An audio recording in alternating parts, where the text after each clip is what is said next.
All right, good morning, everyone. My name is Alex Freeman. I'm from the NMC, the New Media Consortium.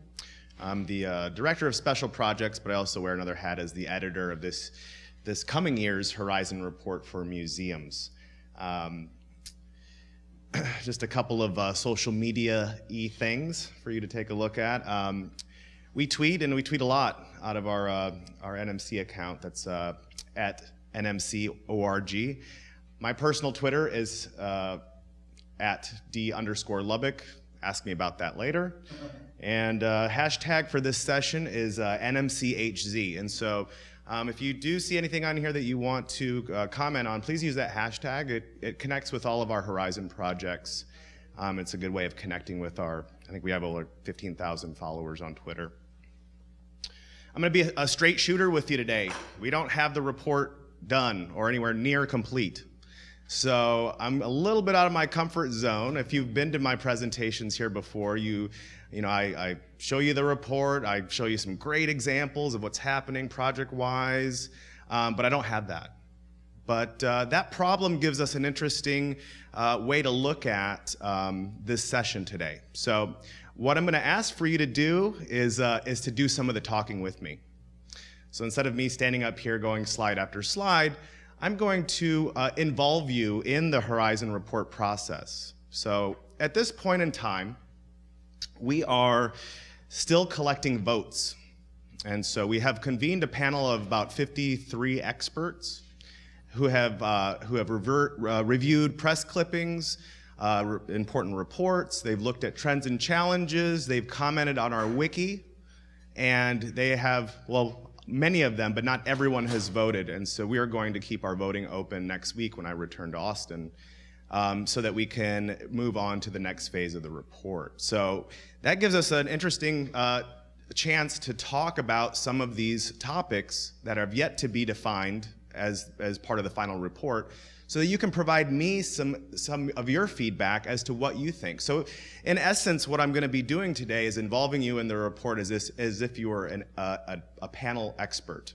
So I do know that I have some experts here that are currently on the project, so I'll identify you in a minute. But I think it's going to be a fun session, and we're going to talk about some of the directions where this report's going to go. You're going to give me some feedback on what do you think about some of these topics, and then we're going to, if we have a little bit of time, do a kind of a vote to give me a sense of how you would vote on these particular topics. Okay, so where I'm coming from. I'm coming from 3 hours down south in Austin, Texas. That's where the headquarters of the New Media Consortium is. We do several things, of which the Horizon Project is one of our core projects. So that's, I think we're in our 13th year. It's a longitudinal study about emerging technologies for teaching, learning, creative inquiry in educational settings. So we started out with higher ed, moved into K-12, museums, and this year we produced our first library report for academic and research libraries, which had over 1 million downloads in 2 weeks. So a lot of interest in the work that we do. Here's an example. This is just some of the publications that we've produced over the years. 45 editions, 55 plus translations. This was also the first year that we worked with the European Commission to create a European-centric report on schools. Last 10,000 downloads. You get a sense that we are the people that are part of our community. We're a nonprofit think tank. Come from all over. You know, we are a very small staff, but we rely on experts like you to help us do the work that we do. I want to acknowledge the fact that this report would not have happened without the help of Balboa Park Online Collaborative. I was really stressed out at AAM because at that point we had run out of the funding that had supported the four editions that we've done was over. And so there was a serious moment where I thought that this museum report wasn't going to happen. And I was co-presenting with Nick Honeysett, and he said, "Really, the report's not going to happen?" And I said, "Yeah, it's going to be it." And so he said, "Don't talk to anybody else until I get back to you." And I'm glad he did. So I want to thank Balboa Park Online Collaborative, and I want to thank MCN too, the program committee and all the folks that are part of MCN. I feel real honored to be part of this community. So as I mentioned, I'm going to get you guys to talk today. this is kind of how we have conversations for the Horizon Report. It's a little old-fashioned, but it works. It's a wiki. And so if you want to follow along with some of the things that I'm going to be referring to, it's museum.wiki.nmc.org. That's the wiki in which we do work, where all of our work is very transparent. We want people to see what we're doing. So that will show you the conversations that are happening right now and the research that our panel of experts are using to inform their voting. So museum.wiki.nmc.org. And so the way that I'm going to frame today's discussion is we have some votes. 75% of our panel of experts have voted. So we have a pretty good direction of what's going to make the short list, but I want to, with the caveat that we still have more voting and some of those might change. So what I'm going to do today is I'm going to talk a little bit about some of the quotes that we have in here, and then to get kind of the conversation started about the topics, and then I'm going to turn it back to you and let you respond to that. So in essence, instead of you typing in here, you're going to be verbally communicating from the wiki. So I'll be walking around Donahue style with my microphone. Is that an old, do y'all get that reference? Okay. New in this year's report is our real focus on trends and challenges. If you've read the report before, we talk about trends and challenges that museums face, do a couple pages on that, and then we move to the tech topics, and the tech topics were the big driving force. Well, starting this year, we decided to expand the trends and challenges sections to have equal weight with the tech topics. So when we looked at our trends, we looked at trends from the still 3 different adoption horizons, but this is fast trends, mid trends, and slow trends.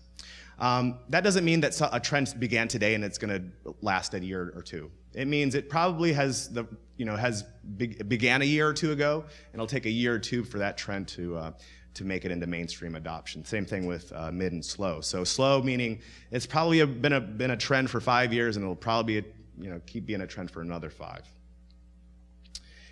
The other thing that we've done is we've beefed up those sections by adding an implications portion. So implications for policy, leadership, and practice. So we recognize that people use this report in different ways. If I am working in the government, I'm wanting to develop policy and I want to get some insight into where things are going, I might read the policy section of implications to guide my decisions. Leadership, if I'm a leader in a museum or I'm on the board, this might help me, and that might be the section I focus in on. And then practitioners, well, they have their examples there. Dreaming and doing. I don't know who wrote that, but I kept it in there. So key trends, and with the caveat that the little asterisk that I didn't put a description of what the asterisk means is that this might change, okay? So with our trends and challenges, there's 2 that make each adoption horizon every year. You see 3 on here. So what we're going to do is we're going to open more voting. This may change, but once that happens, then the panel of experts will knock 1 off the list. So we'll end up with 2. So this is 3. These are 3 that people are having a lot of conversations around. Growth of cross-institution collaboration, increasing focus on participatory experiences, and rethinking the roles of museum professionals. So this is something that's happened very soon, has been in the works for a little while, and will be something that is impacting museums right away. So I'm going to start with growth of cross-institution collaboration, and give you just a brief kind of description of that. Museums are increasingly aware of the ways in which content, including but not limited to unmediated collection data, may be seen and used in the broader networked environment. So we're looking at tech for making more efficient cross-institution collaboration. And some of the comments that came out from here kind of talked about the different facets of this trend, this fast trend. So from Ann Helmreich, Mar Dixon is a great example of someone who coordinates massive cross-institutional collaborative projects on social media, which helps all participants reach new audiences, connect with one another, and share resources and receive some PR along the way. So that's kind of that social media angle. Continuing on social media, at a time when social media is becoming increasingly pay-to-play, museums are banding together rather than being competitive with one another to make a greater impact on social platforms, and that's here, Ryan. So if you are on the panel of experts, can you just raise your hand? I know I got Heather Marie, Charlotte Sexton, and Ryan Dodge. So that's those three. Okay, so you have some of the voices here in the room with you. Another comment was Stephen Zucker and Beth Harris wrote about the importance of cross-museum projects for education in a post, why the Google Art Project matters. So Google Art Project being one of those ways that this is happening. Beth Harris continues that perhaps this can be broadened, so she's telling us maybe we should look at this definition that we have and that's what's great about the panel of experts. They give us, they help us mold and edit what that definition, so it encapsulates other facets. So she wrote, perhaps this can be broadened to collaborations with similar not-for-profit institutions that also have an educational mission. I'm thinking of Khan Academy, where we now have partnerships with the Tate, the Getty, the British Museum, the Asian Art Museum, MoMA, American Museum of Natural History, and the Exploratorium. So looking at Khan Academy and other non-museums. This was an interesting one from yesterday on linked data. I would like to add that linked open data processes are as a concrete way to integrate dispersed collection and make them visible, intuitive, and seamless. So linked open data being one of those ways that people can collaborate. And then finally, collaborative groups can act as change agents, connecting and empowering museums. There's a huge potential in linking collections, connecting staff, sharing tools and knowledge, pooling infrastructure, resources, and sharing successes and failures widely. For Balboa Park Online Collaborative, Balboa Park is a lab for how museums can collaborate to benefit the sector as a whole. So that's kind of our partner telling us kind of how that's operating. So with those kind of in mind, I'm going to turn it over to you. Is anyone focused on cross-institution collaboration, or what is your take on it? And I'm gonna hand around the microphone so that we can record this and I can listen to the notes later. Real quick, anyone who didn't see the panel on linked data yesterday, one of the core topics discussed had to do with the American Art Collaborative. And so this is the Mellon Foundation funding a planning grant and then following on, hopefully, for several development phases. And you've got 14 institutions that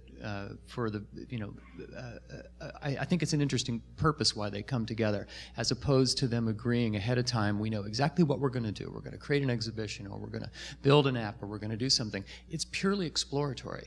We have no idea what we're going to come up with at the end of the day. And they've agreed to leap off of this cliff, commit potentially 2 to 3 years worth of staff resources, and hold hands together as they figure out what the heck linked data might do for them. And so it's interesting, I think, in a couple of ways. It's exploratory in the classic sense.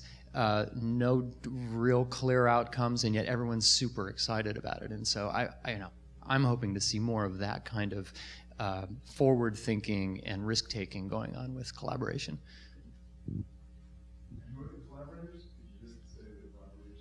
Yeah, sure, and I apologize, I probably won't get all, there's no way I'll get all 14, but there's Yale Center for British Art, there's Crystal Bridges, the Smithsonian American Art Museum, Eamon Carter, Gilcrease, and see me later, and I'll make sure you get a full list. Anyone else want to add on to that? My first reaction when I saw your 3 timelines was, where are you on the hype curve? So it sounds like if this is the short term, you're kind of very close to the end of the hype curve. You know where you are, and the other ones are ones that you less know where you are in the hype curve. So, y'all know what the Gartner hype cycle is about? Well, basically, that's it's not really a cycle. It's just a graph. And it shows how when a technology is introduced, there's different phases that it goes through in adoption. So it goes up to this peak, and then there's a valley of trough of inflated expectations, which is like an awesome term, and then a plateau of productivity. So we haven't really put these on that timeline, but we're very aware of that, and sometimes especially with the technologies, yeah. Anyone on linked data or social media as ways of collaborating, or any other examples that I might think about so I can put in the report? The IIIF was another one that was presented, and that was Yale and Stanford and Princeton. IIIF. Anyone else?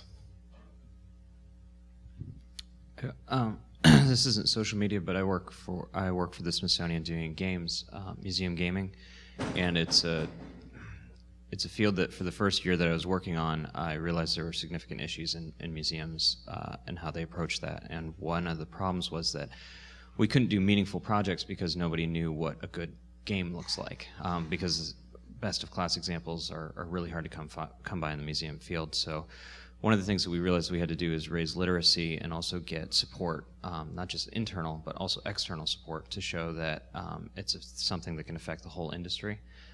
So what I did over the last 6 months is kind of bring together a panel of different institutions who are kind of forward thinking in how to do that. And we have meetings and things like that, but what we're really trying to do is hopefully by next year come out with some conference presentations or publications or actual games where we're collaborating across multiple institutions to show that this is something that we can actually move the needle on and we can actually change how museum games work. So I was excited to see that this was the first thing on your list. Yeah, and in the back. Good. Just because it's easier for me. Yeah, was I first? Sorry. This is just a little bit about social media and cross-institutional collaboration. I don't know if anyone's heard this story yet, but there was a team a few years ago that went to this Costa Rica from the Smithsonian to collect fish species. And in Costa Rica, if you're going to bring species back, you have to have them identified before you take them out of the country. And they collected 300, 400 different species, and not all of them were known to the team.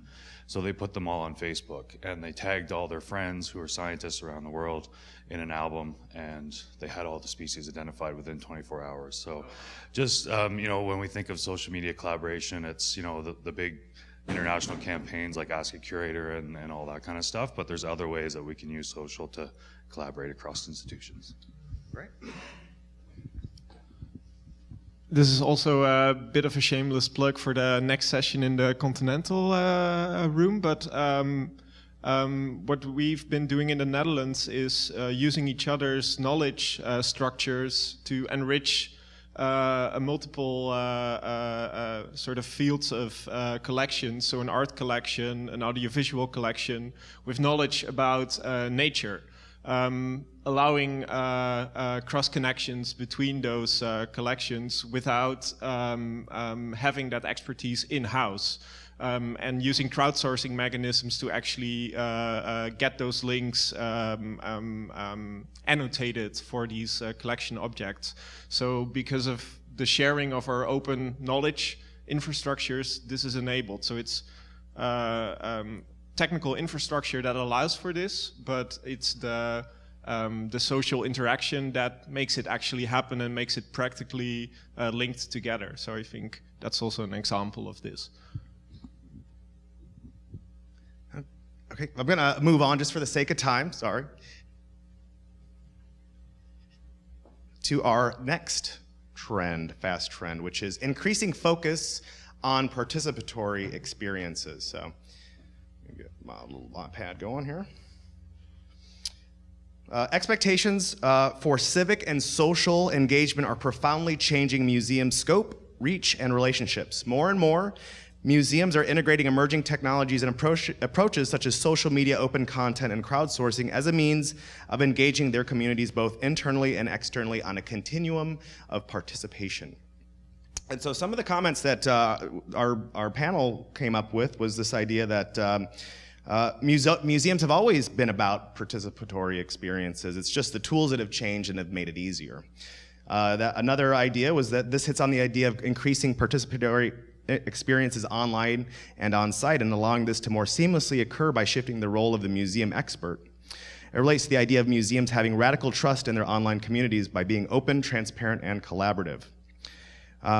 Further, the idea of participatory experiences is very important to the future of museums. I think it's a blunder to limit the idea to crowdsourcing, co-creation, or open content.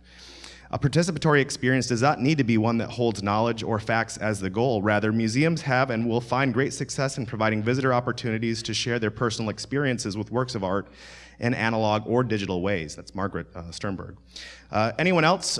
This kind of talks a little bit about radical trust, new tools, redefining what a participatory experience is. Any thoughts on that?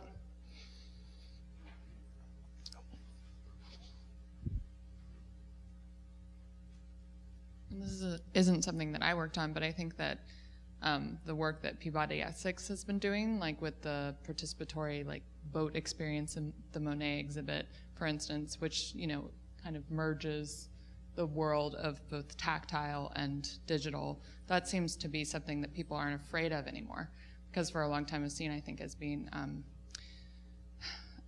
maybe a little bit heavy-handed. And I think that people are really playing with that concept, it seems like, and embracing it. Anyone else on participatory experiences and how that's accelerated by technology? I wish Liz Neely was here. Anybody here from Art Institute? Yeah, I mean, the 3D printing project with After School Matters program was phenomenal. I mean, the learning curve of kids interacting with art, interacting with technology, learning studio creative techniques, collaboration with other students, working through problems, just blew my mind. Can you speak to that a little bit? Not really. I haven't been involved with that. Okay. Anybody else working in that? Yeah, to me, Alex, as an example of what an art museum can do to bring technology, participatory learning, and participatory interaction between the public and the staff and the institution as a way to create new platforms for people to learn about art, interact with art, and create long-term relationships. We're talking about, I think, middle school students here who suddenly are very comfortable in an art museum, who have no fear of going there, who really enjoy it. Those will be lifelong audiences for cultural institutions, and I just think that's an amazing model. Yeah, I'm gonna put a pin in that one because we're gonna return to that concept later. And I just want to let you know, with the Horizon Report, we deal with a lot of technologies and trends and challenges that overlap somehow. So we have to be careful on what things that we focus on. But that's a great example, and we'll talk about that with authentic learning. Next, we have rethinking the roles of museum professionals. Access to educational materials of all kinds has never been as easy or as open as it is today. And this trend is only increasing. The model of the museum curator or educator who stands in front of an object and interprets meaning for a passive audience is simply no longer realistic in this world of instant access. And so I had a lot of comments on this one, of course. Lori Bird Phillips chiming in with the notion of shared authority or open authority is a compelling way to frame this. In crowdsourcing our cultural heritage, Lori discusses the role of museum experts as moderators and collaborative participants alongside visitors rather than omniscient purveyors of truth. Continuing, based on training, this is also interesting when we think about the idea that digital is now part of every museum professional's job. HR and training departments need to reevaluate their curriculum for professional development, career paths, and recruitment in order to support this transformation. Marshall Semmel said, this is so important, not only in the curatorial and education arenas, but throughout the institution, including its leadership and governing body. And then finally, important to the changing role of museum professionals is the way museum professionals work together. Collaborative, team-based approaches to exhibitions, programs, etc. need to be the new norm to adapt to the changing landscape. So how digital is making us rethink and how technology is pervasive in every department. Any thoughts on that, on I am not sure that that's actually true, at least from my personal experience. But the counter-argument is that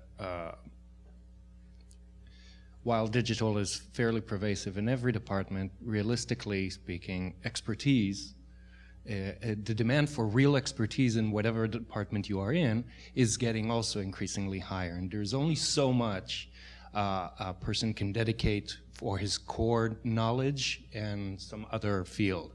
So really what it speaks more to is a requirement for much more increased collaborations between departments and teams, and a lot less siloing, as opposed to just curators gaining more knowledge on digital platform, which is not necessarily something they want to do, and probably something they shouldn't really do, because there's only so many hours in the day that they need to dedicate to it. I respectfully could not disagree with you more. Sorry. I think, you know, you can put, it may be unrealistic to think that we're going to get rid of everyone in the museum and replace them with digital natives. That's not realistic. But as you hire new public-facing roles, curators, conservators, educators, you can build into the position descriptions some demonstrations of collaboration. So right, they don't have to know PHP, but you could say, if you're a curator, have you participated with your digital media department in an online exhibit? Something as simple as that would mean that you don't have progressive people coming into these roles rather than hiring people who are hostile to technology.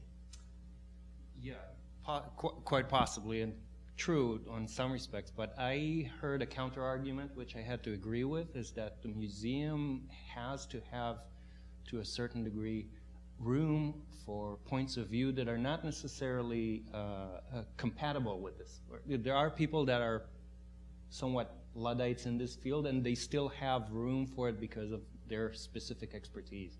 And we should just support it in some ways. I do agree with you in principle, but we can have room for all different kinds of points of view, but they have to use digital outreach to be able to present their points of view. Being hostile to technology is not a point of view. All right. I'm not giving a point of view here, but I want to just to contribute with two examples from the Art Institute, like curators who are deeply engaged with technology. We have a film, video, new media task force at the Art Institute that is led by a contemporary art curator, and we tackle everyday, like contemporary issues of preservation of digital-born media, and this is all curator-led, and you know there are technical people on board too. And another example is a couple of curators, strangely from the medieval to modern art department, who proposed us, in addition to an exhibition that they are preparing, that is basically a linked data project. They didn't say the word linked data, but it's basically about an artist, a couple of artists, and their relationships with them, and they want a way to visualize it. They didn't formulate this project in technological terms, but the mindset was there, and we were kind of amazed at their proposals, and we went ahead with it.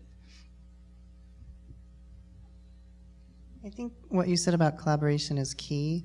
You may not have everybody as a digital expert, but if you have your curator that has the right attitude at the table and you all come together at the very beginning of a project, that's what we've figured out in our museum, is having everybody at the table together from day one.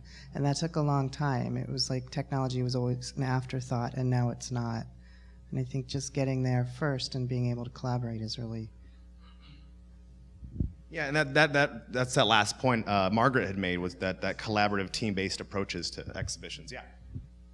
So I must agree with what has been said. I'm a computer scientist, and 20 years ago I thought that I can keep up with every technology, and you cannot. Technology is running so fast. So I think that professionals in museum should not try to run after technology. And what you may want to think is two things. One, getting the basics. So working with academia to get to these people the basics rather than, you know, running after buzzwords. And the second thing is maybe having technical people, something like advisory board in your organization, in the museum. So you get, you get the expertise from the people that have the expertise.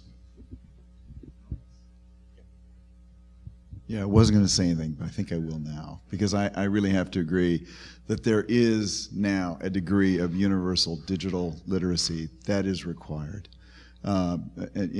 across all the branches of the museum, because when you work in digital files, you no longer have that analog piece of paper that can be filed, that can be archived, that can be organized, that can be kept, and can be referenced. That is a digital activity that you have to know how to do. And we are now well past the point where everybody has to know that. If people don't have those and are not trained within their museum environment with those digital literacies, their work will be lost. Perhaps I was defining it a little too narrowly, or something. Digital literacy insofar as creating files, saving it in a proper place, or adding the necessary metadata. Certainly that's a very base requirement, and most everybody knows this, but I wouldn't really characterize it as digital literacy, in the sense that it's important to have everybody at the table, because a lot of the times there are assumptions about, let's say, a length of a project or the complexity of building a project, that because of that very, very small digital literacy skill, there is an unrealistic expectation as to the timelines or requirements on an ongoing basis that makes it, for the technologist part, the job is very reactive as opposed to collaborative, in a sense. I mean, it's assumed that if you know how to work sometimes on your iPhone properly, that you can extrapolate from it on some larger technology. So we all are in agreement that we need to rethink the roles, but to the degree in which we do, I think is still up for. The necessity to rethink the roles is a statement of a massive problem. Mm-hmm. That is that, yeah, I mean, the roles are changing and the responsibilities and workflows are changing, and it's creating major chaos in museums and how people work together. Yeah, big trend here. Let's move it on. I want to be mindful of the time. So these are the key trends, fast trends. Now we want to move to our mid-range trends. Creating authentic learning opportunities, so returning to that idea of making. Expanding the concept of museum visitors, and using data analytics to inform museum operations, which is one of the first times I've seen data analytics make it into the report. So I think that's really on the minds of a lot of our experts. In terms of creating authentic learning opportunities, as people become accustomed to tools that allow them to do things that previously required a great deal of expertise, for example, video editing or publishing to the web, they begin to appreciate the creative skills involved in actually engaging in scientific inquiry, producing art, or the like. And so some of the trends, or some of the top quotes here, the trend toward connecting with the maker community is an important one. There's much potential in museums using these models to fill the gap in hands-on learning opportunities and 21st century skills, all while providing opportunities to collaborate on diverse projects. This idea of learning by doing needs to be spread to adults as well. Museums are doing an excellent job with educational learning by doing movements for students, but not clearly enough with adult programming. Brooklyn Museum is doing a great job, and organizations like Museum Hack are popping up to fill the void. And this is followed by Jeff Arsheim. That was Jen Olenziak. Followed by Jeff Arsheim, who said, lectures are too often default solutions for adult programming. So this idea that, okay, this maker is just for kids, I think is an interesting angle on this. And then finally, the voice of Liz Neely, who's not here today. I don't think this is something new. People have always been fascinated with the way things work are made. In art museums, that might have more to do with how the artist made the work, what is important about how it's made, etc. Additionally, I think museum education departments have also long had kid maker programs. What is more emerging is the mix with digital fabrication world, and combining those techniques, which seems to edge up the age of programs for maker. An adult or teen may be more likely to attend a maker workshop than one where the making is more, say, tissue paper based. So what are your thoughts on that? I know that you kind of weighed in on that maker movement, that creating authentic learning opportunities. We have a really great program, which I was originally struggling on how to create a digital component of this, but maybe it's just okay that it's purely analog. It's adult studio time. So we have a drawing salon, and it was originally offered once a month, 30 people, and it's scaled up now to where it's offered at least once a week, if not more. And it's a lot of repeat visitors. Adult visitors love it, and it's super successful. And someday I'll figure out how to do a digital version of it as well. Cool. Anyone else have a cool project? This seems to be a very one that encompasses a lot of things that are happening now. Or anyone considering? So I work at a university, and one of our students created a makerspace in town, and now that makerspace hires our other students as interns. And we did a state library project where we actually went to the library in rural communities, and we brought the MakerBot, we brought other things, and we invited the community to come in. The idea was, a long time ago, you didn't have a computer in your house, you went to the library to learn how to use a computer. Now everyone has a computer. Now you don't have a 3D printer in your house necessarily, so you go to the library to learn how to use a 3D printer. We had tons of people, a huge cross-section of people come. So kids, adults, sometimes the kids brought the adults. Also, there was that whole thing about 3D printing a gun, so we had lots of questions about that, which we tried to tamp down. But 3D printing was something that brought out a large, large cross-section of people. And we went to rural communities where they don't really have access to this anywhere else. So it was an interesting project. Yeah, so that's a library example, but I'm sure we'll be able to see more of that happening in museums, or museums become that laboratory. Anyone else? Okay.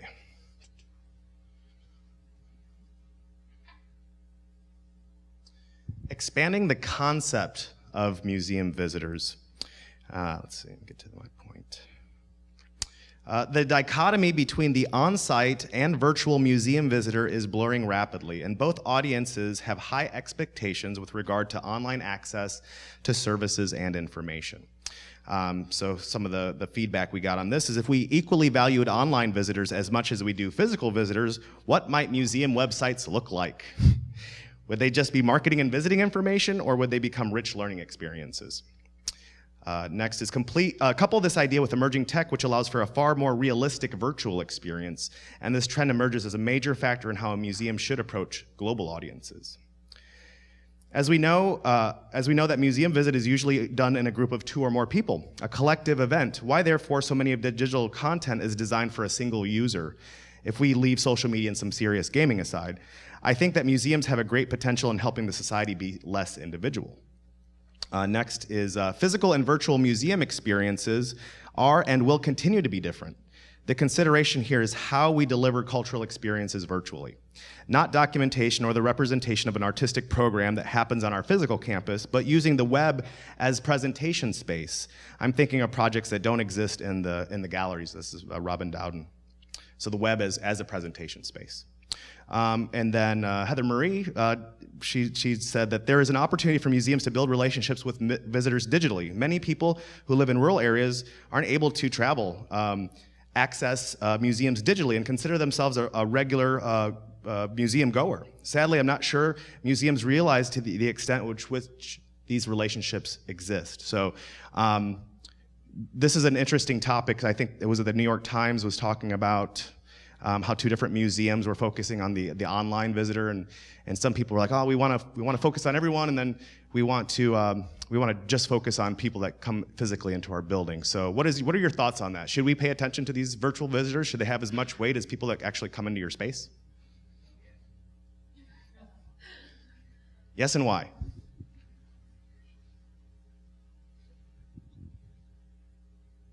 Good question.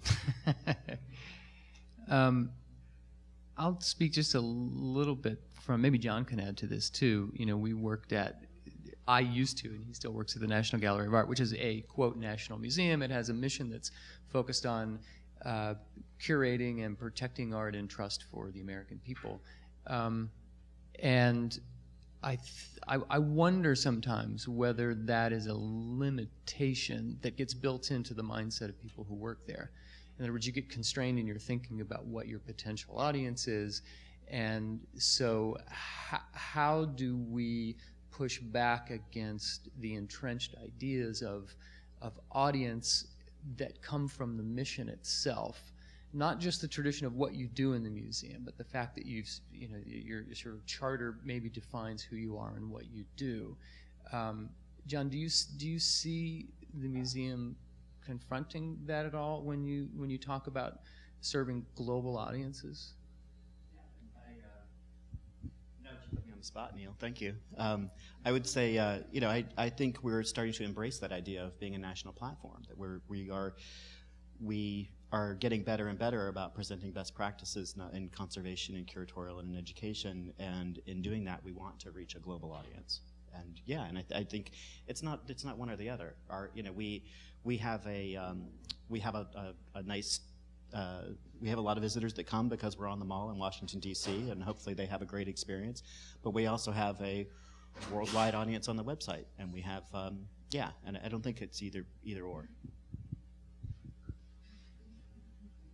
But I also think, what the Brooklyn Museum is doing is really interesting too, where, rather than what they had been doing previously of focusing on the global, online social projects, actually focusing first on the local in-museum audience and using that to then go broader. So the projects that they're working on right now with Bloomberg Philanthropies, I think that's going to be really interesting to see how that plays out in terms of both cultivating what they realized was their core audience, the local one, but also then what that outreach that extends from that turns into as in terms of a global audience. Yeah, thanks, Allegra. It was the Brooklyn and the Met. Those are the two museums referenced in that Times article. You may want to look at the House Museum community as well, because I know that there are some really interesting things happening with historic museums, for instance, like at Mount Vernon, where they're trying to reach audiences that can't go to the physical space by creating completely separate online experiences like virtual interactives and things like that, but they actually set up live conversations with students in the classrooms and things like that. So it's not just randomly accessing their website, but instead intentionally setting up, dedicated periods and having their staff interact with the folks that are online as, something that's an enhanced version of a virtual experience. Right, thanks, I'll look that one up. Yep. I attended a session yesterday where someone from the New York Library presented on what their new approach is for their website, which is treating it more like providing services rather than information. And I just see, I've been really thinking about that as an approach to websites that, could be feeding this trend. One more. This is really for maybe a question if someone is in visitor services, but I think the big elephant in the room is really that physical people in the museum tend to be more revenue generating than online folks. And so till there's some parity in there, I can't see sort of museums as a whole looking at them as equally viable. So we should charge people for admission to our website. There's another trend that's just starting, which is a lot of institutions are starting to advantage people that buy things online. So I know that institutions that I'm not going to name, but are going to change their ticketing policies within the next 12 months to advantage people to be purchasing everything through the website. So that should swing the revenue that way.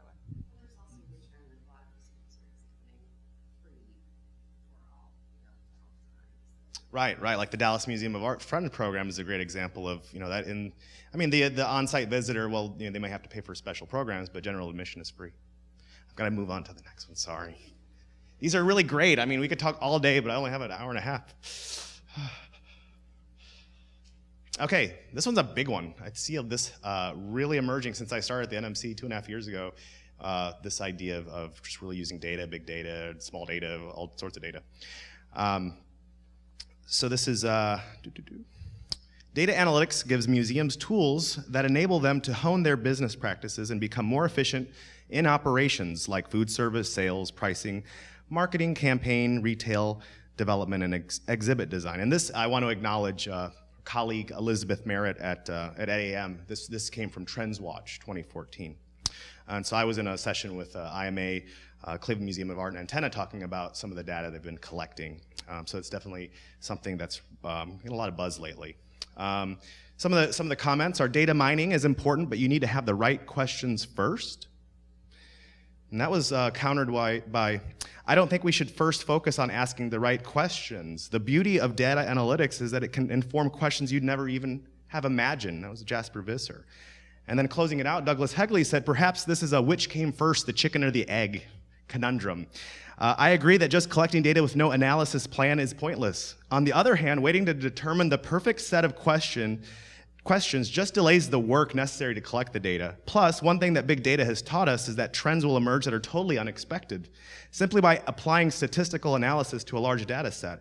How will we move forward? So, some kind of different, like, do you have the questions first? Do you gather your haystack and find the needle? Like, what is your thought on big data informing museum operations?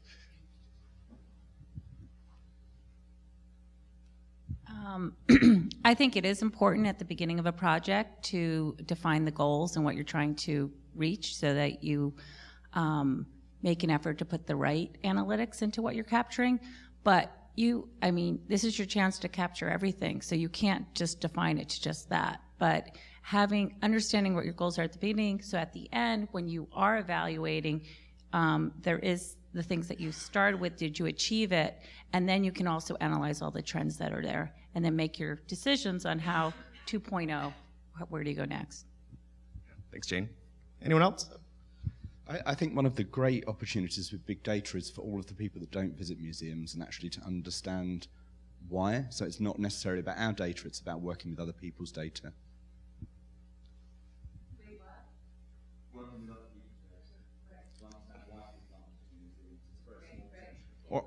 Or it could kind of go to that last trend of what's the value of an online visitor? Maybe we can understand that through data.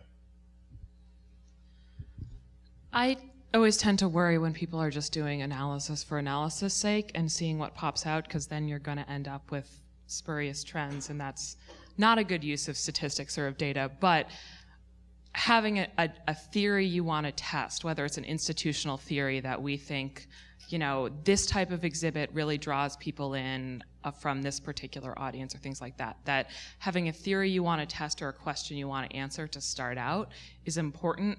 And we've certainly found at our own institution, I'm at the Museum of Science in Boston, that once we get some of this, we have this rich data set, that we have intentional questions that we're asking, we can go back and do more analysis and answer more questions from it once that data set is there that we didn't imagine.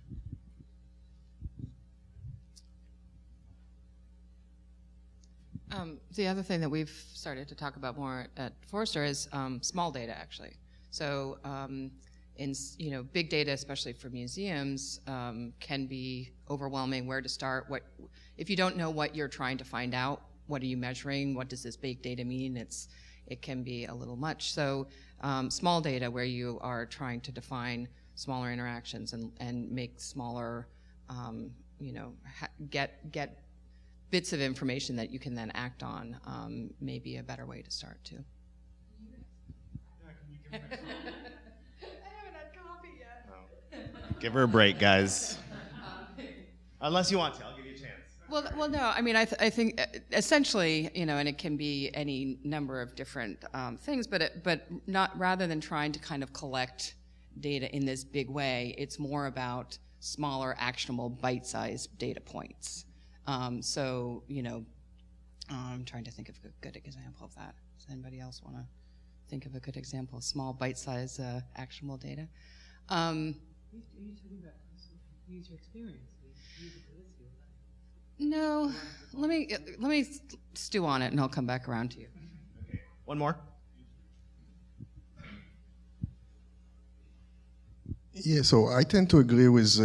Know what you are looking for before you are looking for it. It's much more important, but I think that if you are not sure, then visualization is what you need to look at, because the human being might find stuff. If you just, look, this is just like, a needle in a haystack, but if the human being can see stuff there, that's where you will find new questions. Or new, and I would also suggest there is a set of books, and one of them is called Fooled by Randomness. So I would suggest to look into it. Let's not be fooled by too much data. And the last thing, I'm back to the previous thing, just one remark. I heard the word fear 2 times. When people were talking about museum visitors, the word fear, I didn't hear the word image. And if you want, we can elaborate on it. But I think that another problem of museums is the image. And many times teens just don't identify with the museum. Like my kids would not want to go to museums when we visit a new city. So I think that the importance of the internet may be in getting the right image of the museum. So. Thanks. Moving on.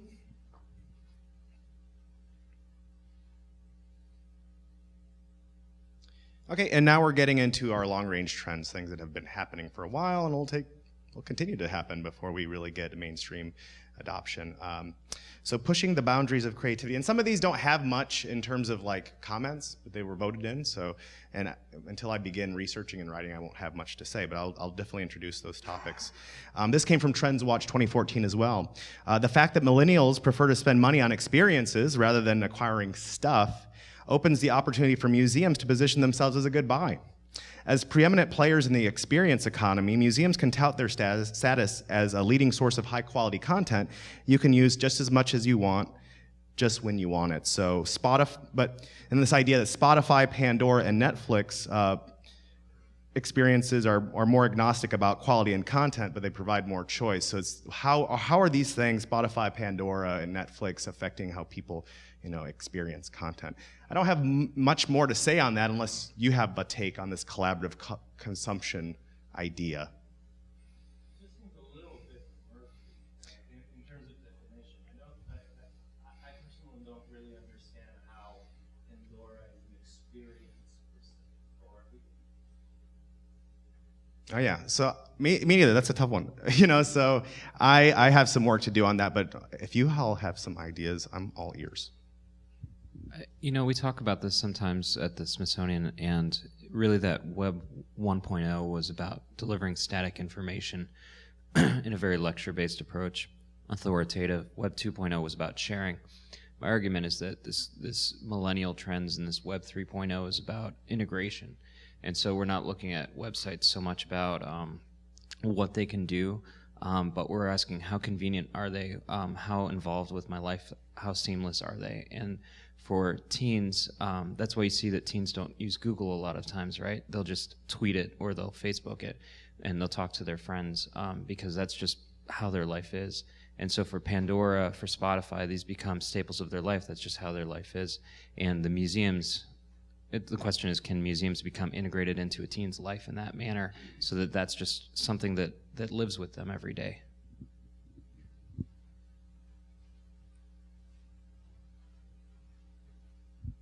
A big part of the online musical experience is sharing of experience and looking and seeing what your friends are watching and finding new music. And one can imagine models where museums could create tools that would help people find and share experiences at museums, like create your favorite playlist from a particular museum, and then your friends could go and look at the exhibits you want. I know there are experiments that people are doing like that, but it's that kind of sharing of experience that seems pretty essential and pretty popular right now. I finally came up with my example of small data. But it's actually not at all a museum example. There's this company called True & Co., and it's actually women's lingerie, bras. And the whole point of it was that women can never find the right size, and so it's going to basically help you find the right size. And so they originally thought, well, we can't ask people all these questions up front because it'll just drive them away and nobody will buy anything on the site. And then they started to actually put in quizzes in the beginning and found that actually these detailed quizzes gave them enough data to make products that were customized to what people were looking for in a way that then sort of had the cycle of they were offering what people were then buying. And so people were very motivated to do the quiz because the product, as a result, that they were using all the data about your preferences to actually come up with products for the customers. And so that's not looking at sort of a huge data set, but that's sort of saying, how can we take this sort of more straightforward question and answer kind of scenario and turn it into actionable data that we can use to build our product set. And so yes, it's women's lingerie, but you can also see how that concept could be applied to museums. Okay, so part of this experiment of taking me out of my comfort zone has meant that I am running low on time. So I'm going to keep it moving because I know that y'all want to get to the challenges section. And so I'm just going to go to the slide that has all the challenges. Oops. Oh, I missed a couple. See, I'm rushing too much. So let me back this up. The last is the rise of the indie web. I think is fascinating for me. This was suggested as a panelist suggested this, and this is an idea, and it made me really think about my content. The indie web is a growing interconnected network of developers, tools, camps, and hackathons designed to, in Tim Berners-Lee's words, re-decentralize the web. The fundamental push behind the indie web is the idea that content silos like Facebook, Tumblr, and Twitter, while indispensable to the modern web, create serious issues around the persistence and ownership of content. One response was, I think Coven had introduced this, and Douglas Hegley said, natural evolution of the basic tenet we've all have ingrained in us, separate the content from the delivery mechanism. For the cultural and historical heritage sector, the importance of maintaining our intellectual production over long spans of time pushes on this need to publish independently, then syndicate from platforms under our administrative management. This trend is likely to bubble up quickly, although we need to have some pioneers from our sector to get it rolling. Yeah, this is really interesting, and this idea of persistence, because we just kind of have been in this Facebook, Twitter world, and we're all probably tweeting right now, but is this idea of losing that content, and museums preserve and conserve and think of things for long periods of time. So what does that mean? Anyone have a take on this indie web, and do you think we're just going to be going to these content silos? Is this the way the world is going to work?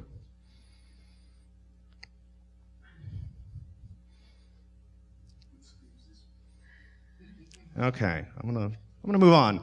But interesting thoughts.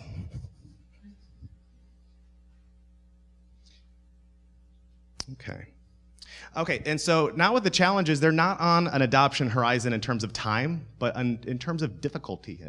So we have kind of the XY axis, the Y, is it solvable? Yes. And the bottom, no at the top. Do we understand what the problem is even to begin with? That's on the X axis. And so we look at these things under these three categories. So solvable challenges, those are, let me back it up. Those which we both understand and know how to solve. So we have three under this category: developing comprehensive digital strategies, embracing change as a constant, and the low digital fluency of museum professionals. So our panel believed that we understand what the problem is and we can solve them. I'm not sure that embracing change as a constant is as so solvable, but I'm just here to report the findings. So let's start with developing comprehensive digital strategies. We've heard a lot about that during MCN, and we'll continue to. It's very important. Such a strategy should include not only traditional elements of technology plan, hardware, software, networks, but also e-forms of marketing, philanthropy, and revenue generation, as well as critical tasks like digitization, digital preservation, long-term technology infrastructure. So we had a lot of people weigh in on this. Carolyn Royston said, needs leadership and vision at the top of the organization to understand where the investments and initiatives in digital need to be made to transform the way museums operate. She continues that the issue is about change management and digital transformation as much as it is about strategy. Ann Helmreich said, a comprehensive also suggests that the strategy should extend into any department that would touch on content production. Perhaps it is no longer a specifically digital strategy, since the digital is now arguably part of everything we do. Continuing, digital competency needs to be expected of every department and shared as a responsibility. That was Margaret Sternberg. And Paul Sparrow said, agreed, but implementing cross-departmental collaboration on content development is politically tricky and requires strong support from the very top. Paul developed a digital strategy based on the Tates, but was unable to get the institution to adopt it. Another comment, one of the ironic truisms is the best digital strategy really doesn't exist, at least not in a siloed, standalone manner. The best approach is for the organization to have a strategy in all caps, and for digital to be woven into the very fabric of that strategy. And that was Douglas Hegley. And Coven said, I think the real challenge here is not developing comprehensive digital strategies, but adopting digital values like agility, usability, and needs focus in such a way that museums can successfully keep up with the changes in the digital world, or as we call it now, the world. Coven Smith. And then Chad Weinert said, important to note that museums must be digital because today's audiences are digital, in the sense that digital technologies have become pervasive parts of daily life. A digital strategy is not just about how an institution uses tools or implements digital projects. It's about developing a digital mindset in order to better connect with today's audiences. Even with no technology in the building, the museum would need a digital strategy. What are y'all thoughts on this idea, or even the name digital strategy? Are we naming it incorrectly?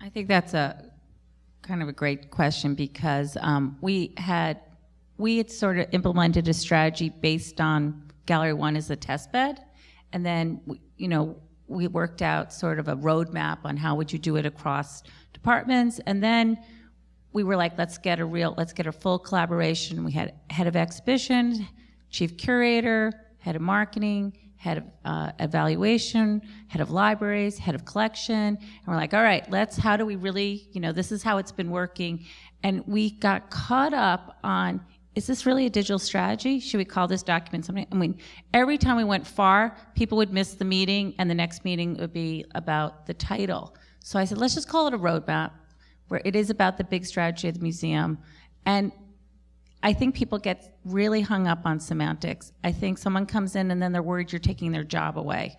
Or why are we leading this instead of understanding this is a platform for us all to, so we finally, it was funny, with the same 4 people that was always there, we finally just were like, you know what? We put a sentence at the top that says this is organic and will involve with the museum, and we sent it and said this is done. Because we're gonna fight over those little words that really, why are we doing this? It was more just to get everybody on board and aware of what was going on.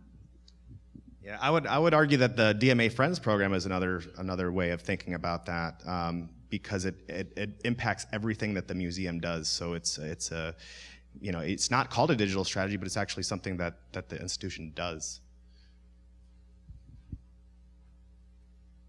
I think the problem with the phrase digital strategy is that suddenly it limits it, and so it becomes part of this enclosed thing, whereas in fact what we're trying to do is develop things that are have tentacles into everything else, or else are all encompassing. So a digital strategy suddenly says that this thing is about digital, whereas in fact it may be, yes, partly about digital, but it's partly about visitor interaction in the museum, it's partly about so defining it as digital strategies, I think, becomes limiting, whereas if we start to think about strategies or North Stars or goals, and I agree with Coven about it's the world, call it the world, so that this notion of a digital strategy seems like it's more of a temporary thing while we all get that built into our mindset, and then we can sort of walk away from the word digital and just call it a strategy. Yeah, and he was saying that he doesn't like that word digital, but he's now the digital adaptation director at the Blanton Museum. I got to move on to the next one. I'm sorry, I'm running out of time. Okay, embracing the change as a constant. Okay, museums are in general conservative institutions, and because of this and a variety of other reasons, they often lag behind commercial entities and educational institutions in the adoption of new technologies. Got a couple comments on this. As museum professionals, we need the flexibility and adaptability to culture. Museums are living histories of society, and while that allows us to be a few paces behind in order to have sufficient reflection on what just happened versus being in the absolute moment of it happening, we do need to be looking forward. Another is, this is by far the greatest challenge, and unfortunately a constant. It is compounded not only by different schools of thoughts by professionals, but by visitors' differing opinions on what a museum should be. And then finally, again, requires senior leadership that can provide a vision for transformation and methods that enable staff to make it happen. So this is a kind of a big idea that solvable. I'm not sure why it's on there. Does anyone think that embracing change as a constant is solvable? Like, quickly? Yeah, I didn't think so. I'm going to move on to low digital fluency of museum professionals. So this kind of talks a little bit about that, rethinking the roles. There are very few examples of best practices for development of educational technology for museums, and the most progressive examples are being developed outside of the education department. And so comments there are digital literacy needs to be achieved across the board, including in the context of managing up. So there's the idea of managing up, or managing from the bottom up, from the top down. Joaquin Ortiz said much of it is top down. If we have executive directors who are not oriented towards these technological shifts, will they create organizations that have staff that are? Another is one answer is for digital leaders in their organizations to work with their HR and training departments to develop a new curriculum for digital literacy. Digital is now part of everyone's job. This could be based around a set of digital competencies that staff are expected to meet from senior management down. And then there's this idea of peer-to-peer. This also requires the digital department, if there is one, or digital leaders in the organization to take on roles as facilitators, mentors, and coaches to support the program. Informal sessions such as drop-ins, computer club, brown bag lunches, dedicated, and then more dedicated formal training. So that's by Carolyn Royston. I think she created the computer club. So it's a way of taking some of that time and just be like having staff help each other out. And so this is a lot of the in-service. So the pre-service is also a problem. I think that this is a big area for development, and only a handful of universities are doing it well. And then lastly, most museum studies programs, if you're lucky, cram all of their digital training into a single class, which is often not even required. I'll be open that the NMC is finding this trend to be a very solvable. And we work a lot in the online space in the NMC Academy, and we're right now I'm doing this and then writing this grant to try to create some online training that can help bridge the gap between universities and between conferences and try to help provide some more things out there. Anyone else know of any other things that can help move the needle on this? Any other projects or things that you do to help people in your staff get up to speed as the leaders in your organization in terms of digital?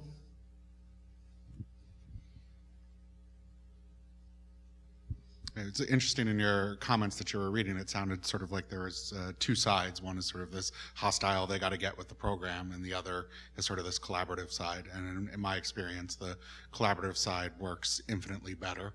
You can't just show up if you're having a curator or someone, do a synchronous event. You can't just show up and do everything for them and have them sit in the chair in a certain way. You want to involve them in why you're doing it and why they might be interested in doing it. And they're not going to learn all the bells and whistles and start, doing Google Hangouts by themselves, but they'll be more interested and they'll see the value. And I don't think they necessarily need to develop the individual digital skills, but they need to see that this is how a lot of the world communicates, and they can be part of that as well. Anyone else? I think it ties to a lot of the conversation that we had previously, but one of the comments that you were hearing, that you were quoting, is that a lot of it depends really on the senior management of an institution. If they see the value in it, or they see an important to distill it down, then it seems to be part of, I guess, the strategy, and by virtue of that, making it a constant iteration of this. And it also kind of clarifies for me what I wanted to say previously, is that the digital fluency is, in terms of this, we have to also recognize that digital literacy is also what we define as a digital literate is a moving target. It may not be that that digital literacy is simply able to create an Excel document. That's not digital literacy anymore. It might have been that case 5 years ago. Now the target has shifted to something else. Yeah, I think of the pre-service examples of like, okay, what if I went to school in 2003 and I graduated in 2007 and so what was it? MySpace. I was an expert MySpace person. So even like students that you think are the digital natives and they know everything, like when they leave school, they're getting behind as well. Okay, next are our difficult challenges, and these are those we understand, but for which we solutions are elusive. So that's balancing our connected and unconnected lives, continual progress in technology, workflows, and infrastructure, and the diminishing value of copyright. So balancing our connected and unconnected lives, I feel that too. That's with the abundance of content, technologies, and overall participatory options, learning institutions need to lead the way to facilitate finding a balance between connected and unconnected lives. So Jasper Visser wrote, I believe this challenge can be turned into an opportunity for museums by being places where the balance is clear and focused towards unconnected, something already addressed in the 2011 Happy Museum Project report. Another thing, it relates to learning styles. Research is ongoing about how digital technologies are impacting learning styles, traditionally recognized by educators, as well as potentially creating new learning styles. So this area is being focused on, as we are becoming, as we have these more opportunities to be involved, how do we figure out where this is going? I'm going to keep it moving along. To continual progress in technology, workflows, and infrastructure. In many cases, museums may not have the necessary technical infrastructure in place to realize their vision for digital learning and content production. It's not, in the comment here from Ellie Wallace, it's not just content producers who are challenged by this point. Maintaining the technical infrastructure, even if the institution has outsourced some of the baseline infrastructure like cloud services, is costly and constantly in need of upgrading or adding new speed or capacity. And Paul Sparrow adds, even larger institutions are struggling with the cost of updating and maintaining technology. Each project should include a 5-year outlook to see what it will be required to sustain and maintain it. And then Liz Neely wrote, and still, after all this time, most digital project funding seems to be project-based and not in operational budgets with stated long-term roadmaps and graceful sunsetting plans. Any thoughts on this content? This seems like it will be stuck in this horizon forever. Just the way that the world works. Next, diminishing value of copyright. The challenge of providing the broadest possible access to content without depriving artists, authors, and content creators of their intellectual property and income continues to be one of the largest issues faced by museums today. And then Ellie writes, I suspect that for many museums, there's a growing number of aspects to the copyright issue. Release of content that can easily be identified as public domain has increased over the past few years. Release of metadata with a license waiver is also becoming more common. The challenge that's staring at us is the potentially huge amount of material that is still in copyright. Next, I think often museums use copyright as an excuse to do nothing. Copyright won't even figure for future digital citizens, today's young people. Next, I also think museums are essentially caught between an industry that is woefully behind in the times, copyright holders, and a public that is often running ahead. When we are working on digital projects and contact rights holders for artist estates, generally living artists are great to work with, the very first question after we have stated that this is a digital project is, what is the print run? And lastly, this is a very tricky area, and museums should be taking the lead in finding the balance between preserving and protecting copyright protection for artists and other content creators, and enabling the public to share and mash up the content in new and creative ways. So this open content movement, this idea of sharing, and the contemporary world, where do you think this is going? How do you think this is going to pan out? Do you think that copyright won't matter 50 years from now? No, I think some of the most sort of rewarding visitor and user experiences of our material and our artwork have been the sort of personal mashup, print it up, put it up in your house.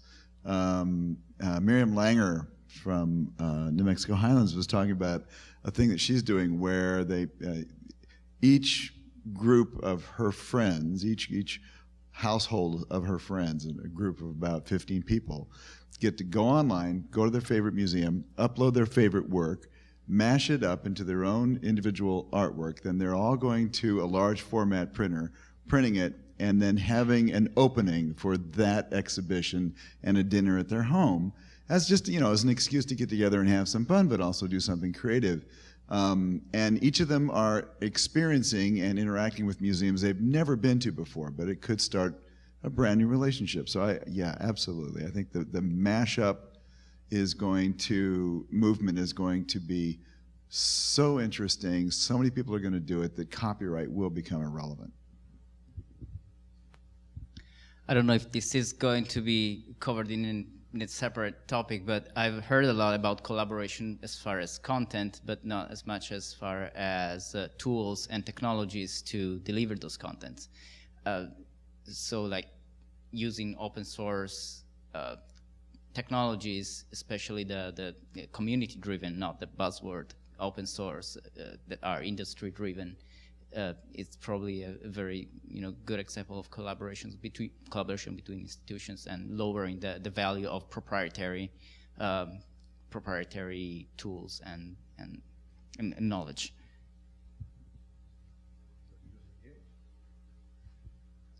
I think that all of us in this room can say that it would be great if we could mash everything up and copyright could be obsolete in 50 years, but we have to be realistic about the fact that there are some very powerful corporate interests, artist estates that have a lot of interest in keeping copyright a thing that we have to do. So let's think idealistically, but let's also remember that we have to advocate hard for this. But then I would really like to speak to the copyright not becoming an excuse, and also get back to the theme of this conference, the think big, start small idea. Like for instance, within a digitization project in the Netherlands, a very large digitization project, we've been actively opening up part of that, but because of copyright, that part is really, really small. I just calculated it. It's about 0.02% of the entire collection that's been digitized. But because of that being open, we're reaching an audience of millions on Wikipedia, for instance. That's just one example of how it's being reused and how it's finding an audience. So even with like the needle in the haystack, you can do a lot, because not everything is copyrighted. Let's be realistic. So not use it as an excuse, but just start small and prove that that's actually valuable. Thank you. Moving along, I'm going to go to the Wicked challenges. Anyone from Boston here? So Wicked challenges. Whoops. Wicked challenges are those that are complex to even define, much less address. So these are managing knowledge obsolescence is one, measuring the impact of new technologies is another, and staying focused on the original object is the third one on this list. And so just to remind you, this list will probably change a little bit, and then one will be voted off. So let's see, managing knowledge obsolescence. Simply staying organized and current presents a challenge in a world where information, software, tools, and devices proliferate at the rate that they do. There's a greater need than ever for effective tools and filters for finding, interpreting, organizing, and retrieving the data that is important to us.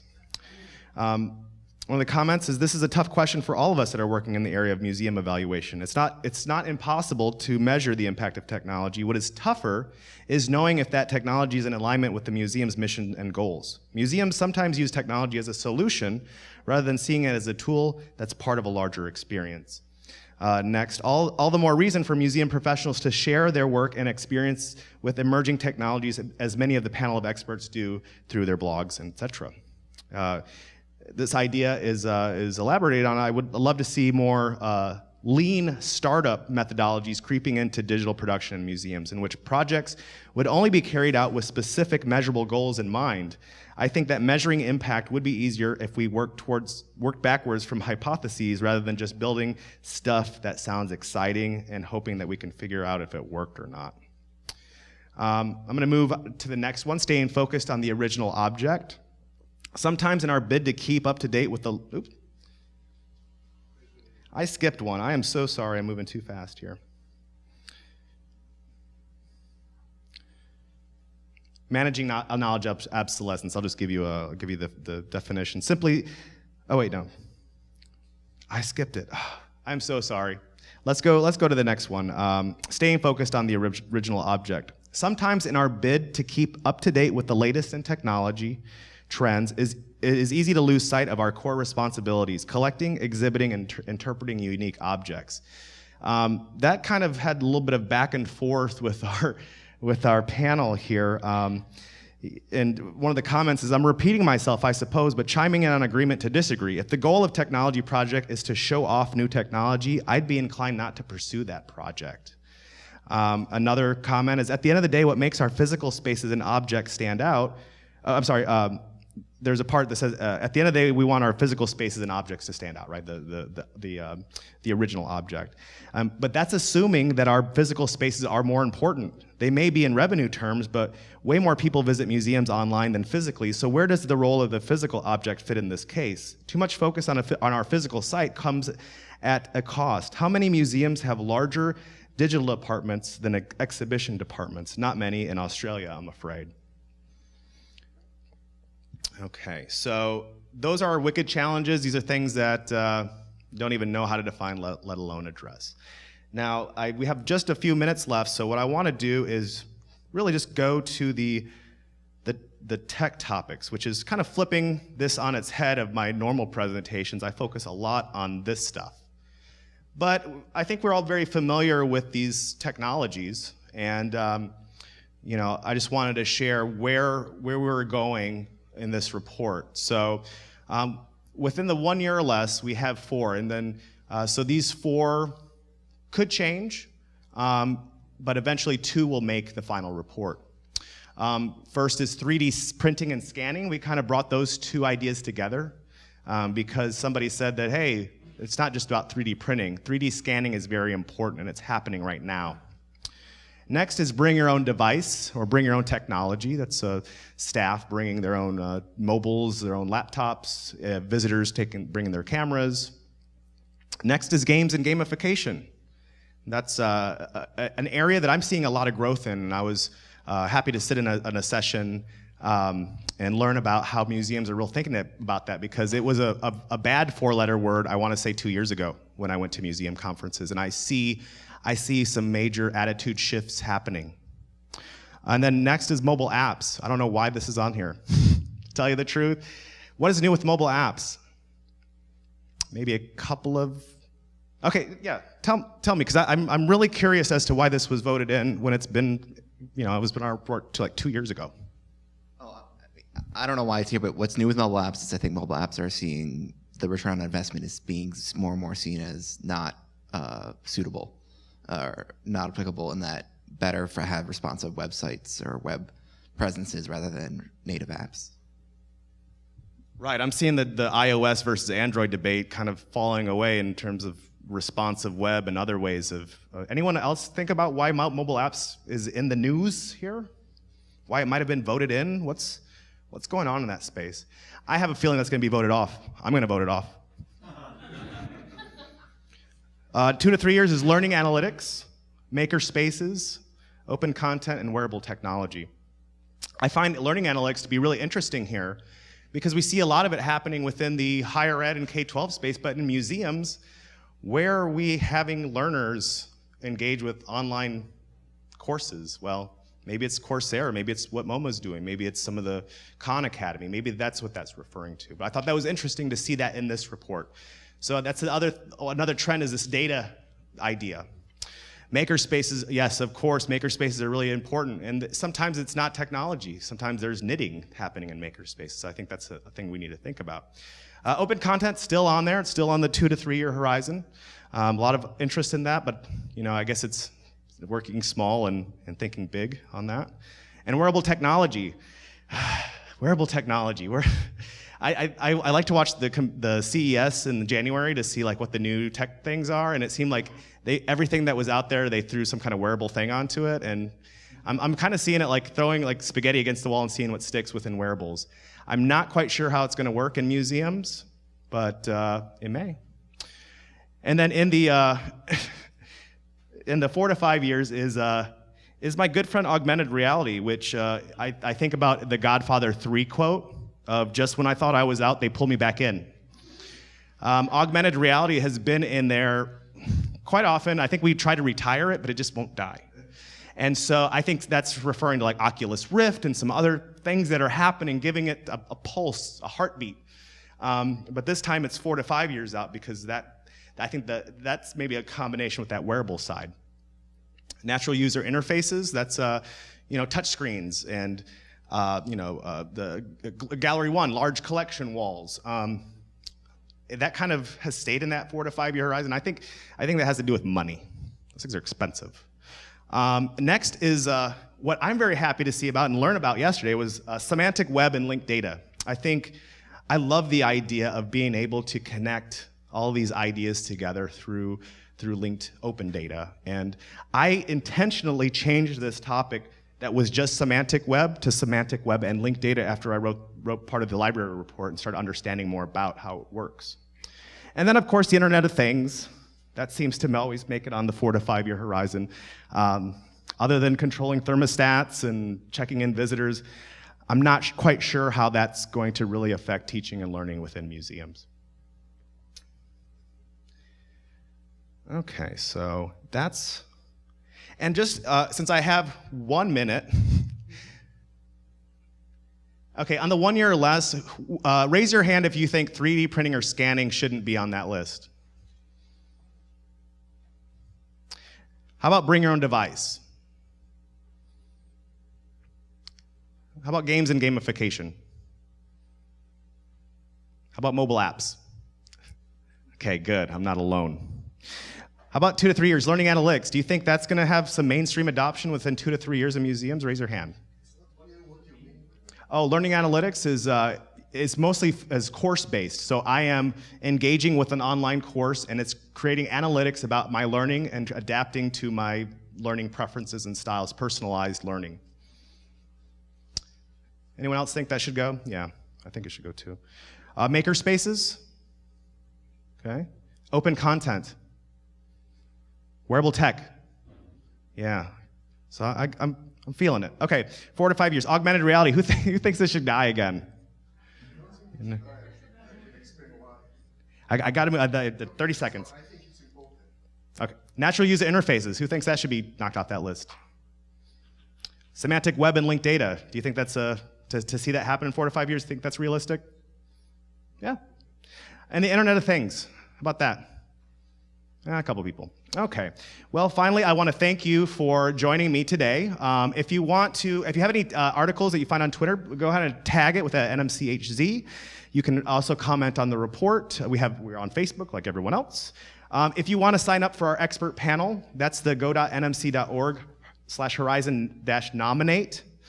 If you have any project that relates to what I talked about today, please submit it because there's a good chance it'll make the report and we'll write about it. And that's at go.nmc.org/projects. My name is Alex. I'm at the NMC. It's the shortest web or email address I've ever had in my life. So jump in and join us. Thank you for your time today. And I look forward to reviewing this audio while I'm writing the report. So thank you, everyone.